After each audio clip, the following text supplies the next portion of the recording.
આજ તો થઈ ગયા પૈસાના ગોરબર ગોટા. કહાણીમાં કાંક આવું હતું. તો મારા મિની બ્લોગમાં તમારું બધાનું હાર્દિક સ્વાગત છે. હવારમાં હું આવી ગયો દુકાને. ખાલી હું ને દાદા જ આવ્યા છીએ. કેમ કે ગણાને મજા નથી. પછી તો ભૂખ લાગી લઈ લીધા બિસ્કીટ. હતર લઈ લીધા એકને બદલે 2 બિસ્કીટ. ખાવા મળ્યો 2 મોઢે બિસ્કીટ. પાછી ઠપકારી ખાડીને મેન દાદાએ ખાવામાં બોલાવી દીધી બાકાજી કયો. પાછો દુકાનમાં ગરી ગયો ને પાછો ઉતરી ગયો. અસલીમાં મારો અવાજ કાક આવો છે. હેલો ચુલુલુલુ.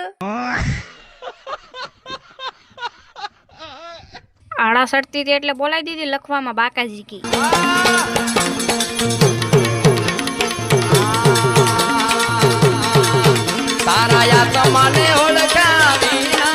લખીને થાકી ગયો એટલે ઘડીક આરામ કર્યો. એક ગરક આવ્યો એમાં મને બીવડાવતો ગયો. ભાઈને ખાલી માવા જ જોતા હતા તાતો બીવડાવતો ગયો. મારો મિની બ્લોગ ગમ્યો હોય તો લાઈક ફોલો કરતા જજો મારા કલેજાઓ. ચલો બાય બાય.